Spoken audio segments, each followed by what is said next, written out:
Dan saya percaya bahwa hari ini kita merayakan sesuatu yang luar biasa, yaitu gedung baru gereja kita, gedung yang luar biasa yang Tuhan percayakan pada kita. Tapi saya kasih tahu bahwa kita perlu menyadari bahwa gedung gereja itu bukanlah tujuan akhir. Merupakan awal perjalanan yang besar buat kita semua. Kadang-kadang kita berpikir bahwa ketika kita mulai membangun, ketika kita mulai menyelesaikan, atau ketika kita memiliki tanah, dan kita mulai membangun dan kemudian kita punya gedung sendiri, maka kita berpikir bahwa kita sudah selesai dari segala sesuatunya. Kita hanya tinggal menikmati saja. Tapi sebenarnya enggak seperti itu. Kita enggak boleh terlena dengan gedung kita. Karena ketika kita terlena, maka akan sangat berbahaya buat kita semua. Ketika saya merenungkan dan saya melihat dan saya juga mendengar dalam perjalanan beberapa waktu yang lalu, saya melihat banyak gedung-gedung gereja yang mangkrak.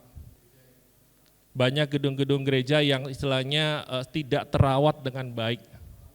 Ternyata saya menemukan bahwa ternyata setelah gedung jadi, itu menjadi satu yang namanya, kayaknya ada gema ya. Kayaknya menjadi tujuan akhir dari jemaat atau gereja tersebut, sehingga ketika gedung jadi mereka tidak lagi memikirkan hal-hal yang lain. Mereka hanya merasa bahwa sudah selesai segala sesuatunya. Nah, saya mau kasih tahu bahwa ternyata 50-70% ketika saya mencari data dan research, ketika jemaat Tuhan memiliki gedung gereja sendiri, ketika mereka menyelesaikan pembangunan yang ada, ternyata di situ timbullah berbagai masalah yang akan ada. Kalau kita menyadari bahwa gedung gereja sebagai tujuan akhir. Tapi saya percaya bahwa AFJF Tandano tidak seperti itu. Amin. Jadi gedung gereja bukan tujuan akhir. Karena saya percaya bahwa ada maksud Tuhan yang luar biasa untuk kita bisa bersama-sama melihat rencana Tuhan yang Tuhan mau kerjakan di balik pembangunan yang kita lakukan sekarang ini. Nah, saya mau tunjukkan ini adalah botol minuman. Kalau Anda bisa lihat ini bentuknya dari berbagai jenis, tumbler dan sebagainya. Tapi seringkali kita terpana dengan botolnya, gambar botolnya, bentuk botolnya. Kadang-kadang saya sempat ke luar negeri dan saya melihat begitu banyak botol yang bentuknya indah dan bagus dan sebagainya, saya kepengen beli gitu.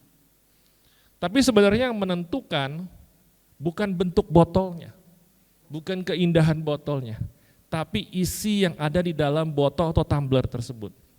Kita isi apa itu? Kita isi air putih saja kah? Atau kita isi kopi kah? Atau isi teh kah? Atau isi minuman yang lain, jus kah dan sebagainya. Itu yang menentukan apa yang kita terima nantinya. Nah, kalau cuma botolnya bagus, tidak ada isinya, atau isinya jelek, isinya nggak bagus, isinya juga bukan sesuatu yang bisa menyehatkan dan juga menguatkan kita, itu akan membuat kita akhirnya tidak ada gunanya. Jadi saya kasih tahu bahwa sekali lagi bahwa karena itu gedung gereja bukanlah tujuan akhir kita. Gedung gereja adalah sarana yang Tuhan berikan buat kita supaya kita terus bertumbuh dan maju di dalam Tuhan. Amin. Karena itu Yesaya 54 ayat kedua sampai dengan ketiga ngomong jelas seperti ini, dikatakan seperti ini. Lapangkanlah tempat kemahmu, bentangkanlah tenda tempat kediamu. Janganlah menghematnya, panjangkanlah tali-tali kemahmu dan pancangkanlah kokoh-kokoh patok-patokmu. Sebab engkau akan mengembang ke kanan dan ke kiri, keturunmu akan memperoleh tempat bangsa-bangsa dan akan mendiami kota-kota yang sunyi.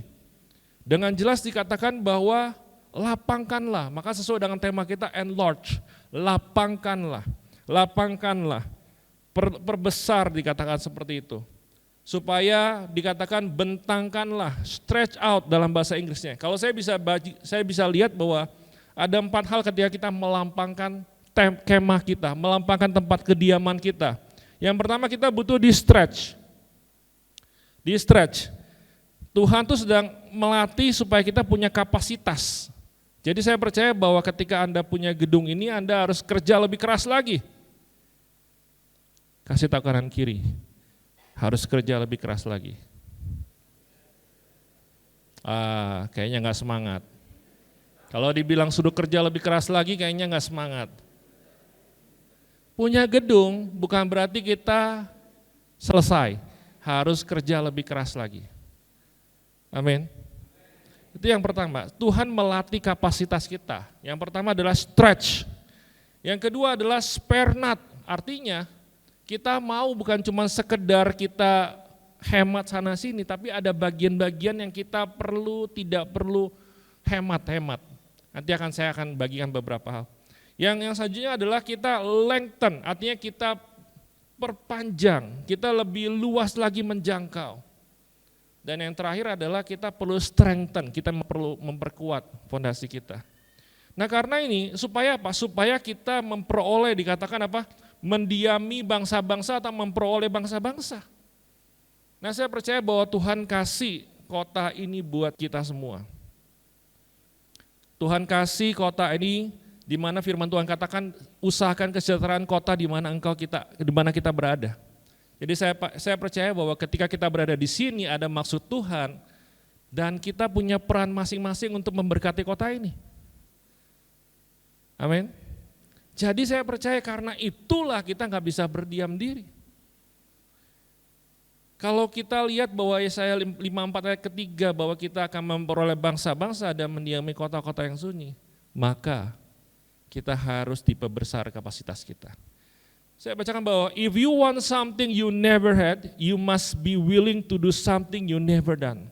Kalau kita mau mengalami sesuatu yang tidak pernah kita alami sebelumnya, maka kita harus melakukan sesuatu yang tidak pernah kita lakukan sebelumnya. Amin. Siapa yang percaya bahwa Tuhan mau lakukan sesuatu yang besar tengah-tengah kita? Karena itu, poin saya yang pertama adalah kita harus di stretch. Katakan sama-sama, stretch. Stretch. Nah, karena itu kita perlu di stretch. Untuk di stretch itu kita melihat ada beberapa hal yang kita bisa sama-sama belajari.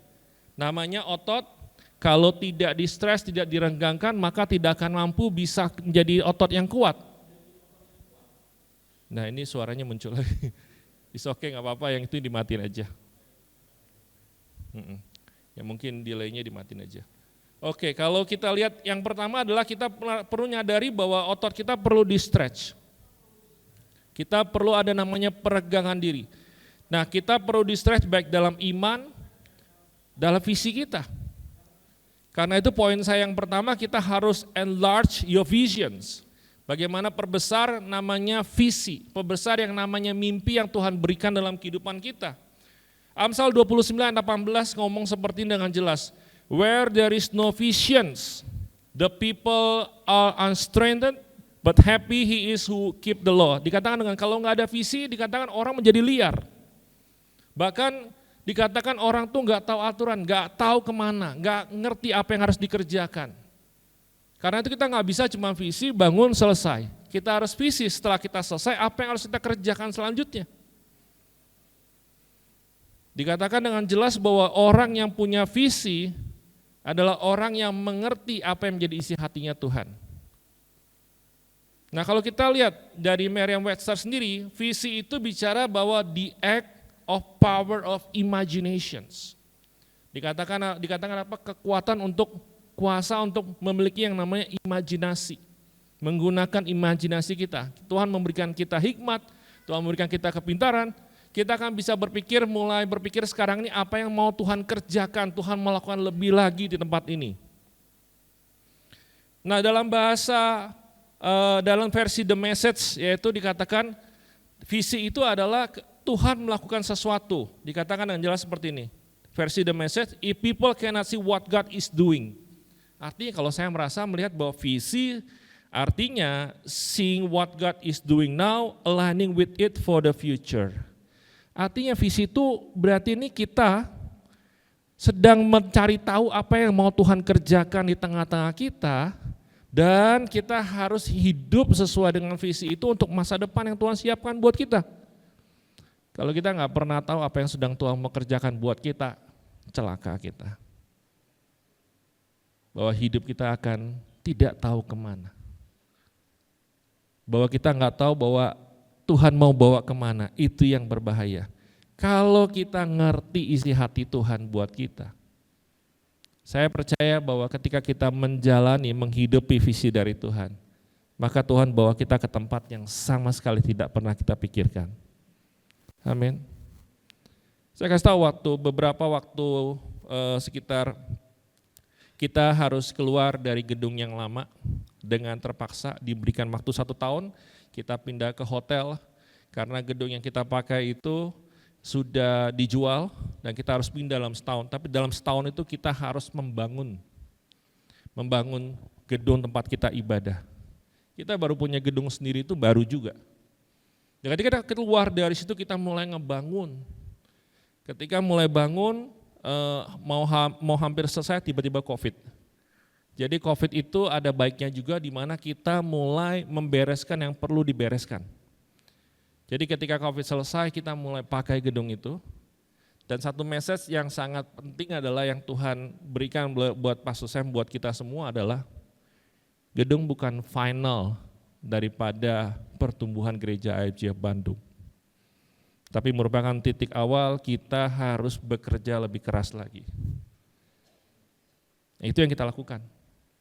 Kita bertumbuh, kita terus kerjakan, kita terus lakukan apa yang terus lakukan, dan Tuhan kasih visi kita waktu itu Racing 22, di mana kita membangun generasi usia 22.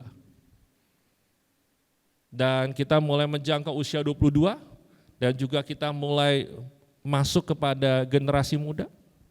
Di situ Tuhan berikan visi buat kita. Nah, kalau sekarang ini saat ini kita punya Kids Church. Kita sebut Kids Church karena udah sangat besar. Jumlahnya sudah mendekati hampir 600 orang. Dan yang youth-nya itu sekitar 300, mendekati 350. Kenapa? Karena Tuhan memberikan visi itu dan kita mengejar itu, kita melakukan apa yang kita bisa lakukan untuk supaya menjangkau anak-anak, menjangkau generasi muda pada waktu itu. Nah, saya percaya kalau kita menghidupi visi yang Tuhan beri buat kita, akan ada pertumbuhan. Amin. Karena itu, saya mengajak kita semua untuk punya visi. Bagaimana bisa ada visi? Dari apa yang kita lihat. Saya mau cerita ada seorang yang bernama Abraham. Abraham ini di Kejadian 15 ayat ke-5, itu dia menanti-nantikan punya anak si Abram ini. Lalu kita baca ayatnya, lalu Tuhan membawa Abram keluar serta berfirman, coba lihat ke langit, hitunglah bintang-bintang jika engkau dapat menghitungnya. Maka firman-Nya kepadanya, demikianlah banyaknya nanti keturunanmu. Lalu percayalah Abram kepada Tuhan, maka Tuhan memperhitungkan hal itu sebagai kebenaran. Dengan jelas di situ si Abram ini belum berubah namanya jadi Abraham, itu disuruh keluar, suruh ngeliat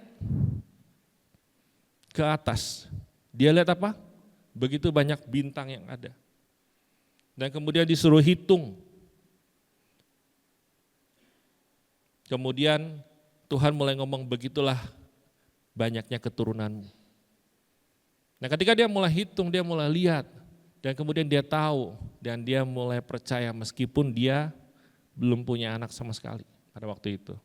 Tapi yang jelas, ketika dia melihat, maka dia melihat ada satu visi yang besar yang Tuhan sedang siapkan buat dia.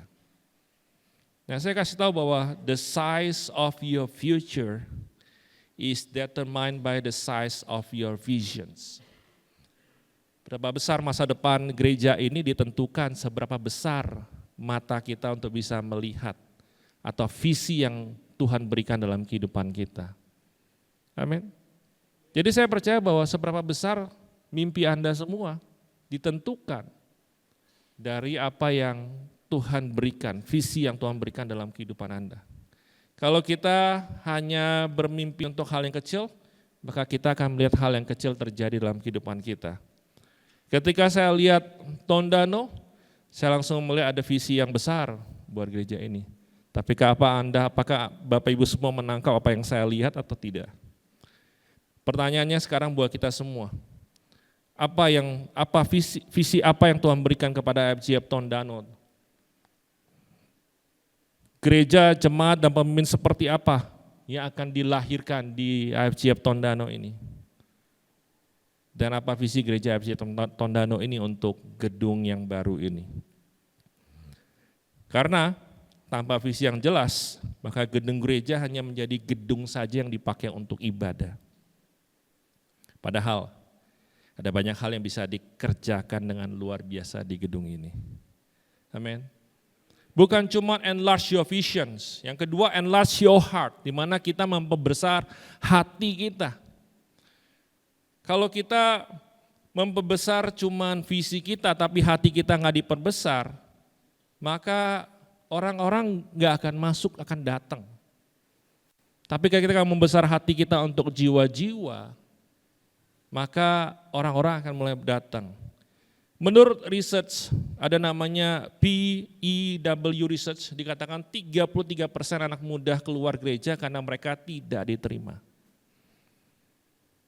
Yang pertama, kalau kita mau perbesar hati kita untuk jiwa-jiwa, maka kita harus ada dua hal yang kita lakukan. Yang pertama, kita belajar menerima. Belajar menerima siapapun itu.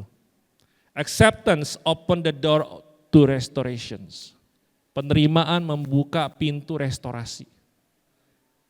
Ketika kita memulai ibadah di AFC Bandung, ketika mulai pindah tempat, kemudian mulailah di situ berdatangan tipe orang yang aneh-aneh. Kita terima dengan pintu terbuka. Kita doakan, kita layani dengan baik. Satu demi satu kita bisa lihat Tuhan tuh bekerja dengan cara yang ajaib. Dipulihkan, dan kemudian bukan cuma itu, ternyata dia juga membawa orang lain juga untuk datang sama Tuhan.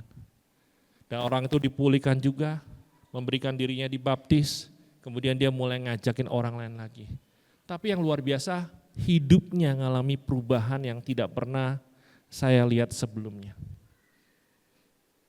Kenapa? Karena kita belajar menerima. Kalau mungkin orang itu datang, mungkin Bapak Ibu akan sulit menerima. Orangnya pakai anting, badannya tatoan. Terus kemudian kalau ngomongnya serampangan, sembarangan. Tapi saya bisa melihat bahwa Tuhan bekerja dalam kehidupannya. Hidupnya diubah. Dia bawa orang lain yang sama seperti dia. Diubah juga. Dan bukan cuma itu, dia malah jadi berkat buat community di mana dia berada. Gara-gara kita menerima. Yang kedua adalah belajar yang namanya invest dalam kehidupan orang lain. Artinya kita nggak boleh pelit memberikan investasi. Artinya kita memberikan kesempatan mengajari sebanyak mungkin, training orang sebanyak mungkin. Karena kita harus build people through ministry, not build ministry through people. Kita harusnya membangun kehidupan orang lain melalui pelayanan kita. Bukan membangun pelayanan kita melalui orang lain. Karena saya percaya itu tugasnya gereja. Untuk membangun hidup orang lain, memperlengkapi hidup orang lain. Amin. Saya percaya itu yang Tuhan mau. Yang kedua adalah dikatakan spare not. Artinya jangan menghemat. Jangan kita hemat sana sini. Untuk apa sih jangan menghemat? Kalau kita nabur, kalau petani nabur untuk tanamnya supaya bertumbuh, dia nggak mungkin cuma taruh 1-2 benih. Pasti ditaruhnya sejumput, lumayan banyak. Truk 3-4 biji, lebih daripada 3, kadang-kadang cuma ambil sekedarnya taruh aja. Supaya apa? Supaya tumbuhnya makin banyak. Supaya bukan cuma itu, yang nyirami juga bukan cuma nyiramnya dibatasi. Ada yang nyiram tanamnya dibatasi? Secukupnya aja, yang penting setetes 2 tetes, nggak mungkin, pasti dia siramin semua dengan baik. Yang kasih pupuk, apakah pupuknya cuma sedikit-sedikit? Enggak, dia akan kasih generously. Dia akan kasih dengan apa? Dengan sebanyak mungkin supaya tanahnya itu gembur dan bisa menumbuhkan hasil yang baik. Karena itu yang ketiga adalah saya mengajak kita untuk jangan menghemat yang namanya discipleship. Enlarge your discipleship. Perluas yang namanya pemuritan itu. Perluas namanya pemuritan. Saya tahu mungkin kelas discipleship journey sudah jalan, care group sudah mulai jalan, tapi nggak boleh berhenti. Harus terus jalan, harus terus ada. Kita harus terus mengedukasi para pemimpin, kita harus mengajari jemaat Tuhan untuk firman Tuhan, supaya hidup sesuai dengan firman Tuhan. Saya kasih tahu bahwa menurut riset Gallup tahun 2021, gereja yang fokus pada pemuritan punya tingkat retensi 3 kali lebih tinggi daripada gereja yang hanya menekankan ibadah minggu. Gereja yang fokus pada pemuritan, membangun murid, punya namanya care group, punya namanya I-Care, punya yang namanya kelas pemuritan discipleship journey. Itu dijalani terus menerus dengan baik, jemaat itu akan datang sendiri, jiwa baru itu akan datang sendiri. Ketika mereka datang, mereka akan datang, mau datang lagi. Dan akhirnya jadi jemaat tetap. Kenapa? Karena mereka dapat sesuatu dari firman Tuhan. Karena mereka diterima dengan baik. Karena mereka ada kelompok yang mengajak mereka supporting, doain, dan juga melayani mereka dengan baik. Otomatis mereka akan datang terus. Karena itu yang namanya discipleship itu nggak boleh berhenti. Yang namanya come grow fleet itu nggak boleh berhenti. Yang namanya care group itu nggak boleh berhenti. Kasih tahu kanan kiri, discipleship journey jalan terus.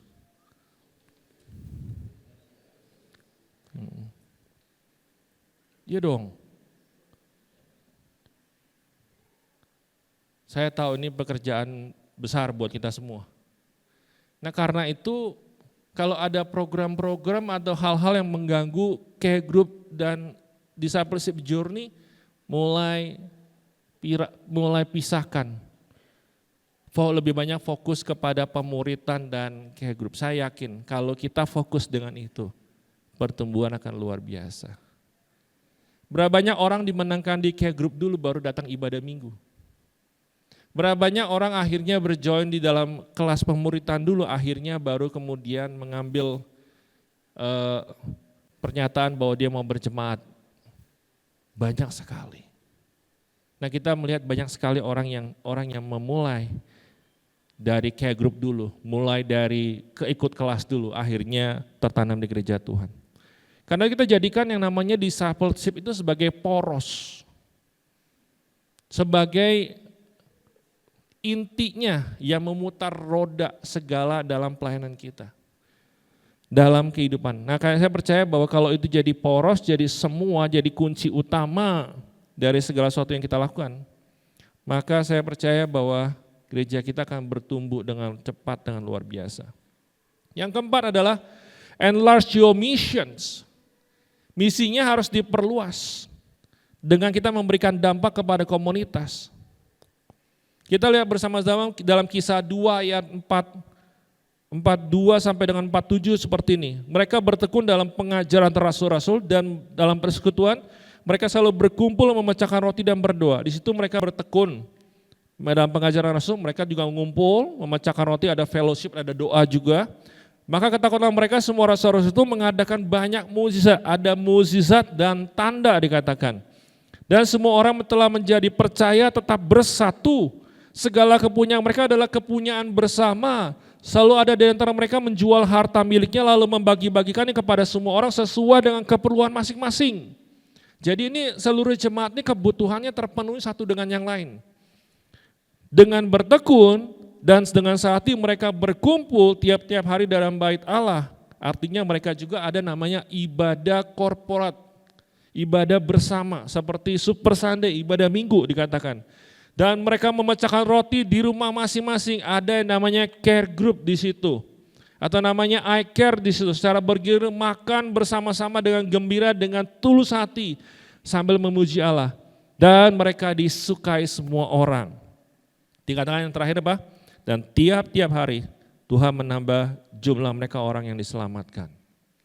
Nah, saya percaya bahwa gereja Tuhan bukan cuma sekedar gedungnya aja. Tapi gereja Tuhan harus bisa memenuhi kebutuhan jemaat Tuhan. Karena itu gereja harus jadi pusat misi. Gedung gereja harus jadi pusat misi, bukan jadi museum. Amin. Karena itu saya mengajak kita semua untuk bisa bersama-sama. Saya kasih tahu bahwa gereja yang aktif dalam pelayanan misi, dalam pelayanan sosial, 40% menarik banyak orang yang belum percaya. Saya kasih tahu bahwa kita melakukan yang namanya misi di AFC Bandung. Dulunya kita sebut namanya Bandung City Care. Sekarang kita berubah jadi Beacon Community Care. Kenapa? Karena pelayanan sudah meluas. Anda tahu yang bergabung di kita itu banyak banget. Dan mereka sampai melihat kita melayani sampai anak-anak special needs, anak-anak berkebutuhan khusus. Kita melayani ada ibadah dan kemudian para orang tuanya yang tadinya malu bahwa anaknya ibadah, mereka bisa ibadah di hari Sabtu itu. Kemudian setelah anak-anak kumpul, kemudian para orang tuanya kita kumpulkan di satu tempat juga dan kita layani mereka satu-satu. Dan mereka sangat bersyukur dengan apa yang kita lakukan.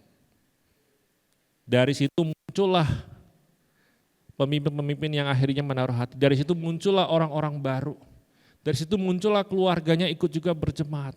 Dari situlah yang tadinya sudah nggak bertahun-tahun nggak ke gereja. Gara-gara karena anaknya special need. Akhirnya bergereja. Akhirnya kita punya care group, ada 3 care group atau 4 care group untuk para ibu-ibu, para orang tua yang punya anak-anak kebutuhan khusus. Orang tuanya dimenangkan juga. Kenapa? Karena kita lakukan. Ini adalah misi untuk menjangkau, untuk melayani. Kita nggak bisa cuma berdiam diri aja. Dan yang luar biasa adalah Tuhan kirim juga partner kita dari gereja yang di Perth, ngajarin kita tentang untuk melayani anak-anak yang berkebutuhan khusus. Luar biasa. Kalau kita ready, kita mau melakukannya buat Tuhan, saya percaya Tuhan perlengkapi. Amin. Ada satu quote yang bagus dari Rick Warren, dikatakan seperti ini. The church is not measured by its seating capacity, but its sending capacity. Gereja Tuhan itu tidak dihitung, tidak diukur dari kapasitas bangku gerejanya. Tapi dari kapasitas dia mengirim, mengutus orang-orang untuk melayani. Nah, saya percaya bahwa gereja Tuhan akan bertumbuh dengan luar biasa kalau kita juga punya melakukan misi, menjadi dampak, memberikan dampak yang besar buat masyarakat sekitar kita. Amin. Yang ketiga, perluas jangkauan. Bagaimana kita memperluas jangkauan kita bukan cuma sekedar kita menjangkau yang di dalam, tapi kita juga harus networking yang di luar. Karena itu saya bisa bagikan ada 2, yaitu enlarge your generation. Jangan sampai di kita. Kita harus juga bisa masuk kepada generasi muda kita. Kalau kita ingin gereja kita tetap hidup 20, 30 tahun, sampai 40 tahun lagi, maka kita mulai invest pada anak-anak kita hari ini. Kita nggak boleh pelit-pelit mendidik anak-anak kita hari ini. Kita nggak boleh pelit mengajari anak-anak kita ini. Dan saya kasih tahu bahwa menurut data dari Barna Survey, 85% orang percaya terima Yesus itu usianya 18 tahun. Jadi kalau kita nggak mulai sekarang untuk memperhatikan, maka nggak ada lagi yang akan meneruskan dan mengerjakan gereja yang Tuhan percayakan buat kita. Nah karena itu kita nggak boleh berhenti untuk invest. The future of the church is in the hand of the next generation. We disciple today. Masa depan daripada gereja ini ada di dalam tangan generasi selanjutnya yang kita muridkan. Pertanyaannya adalah, apakah kita memuridkan generasi kita selanjutnya atau enggak?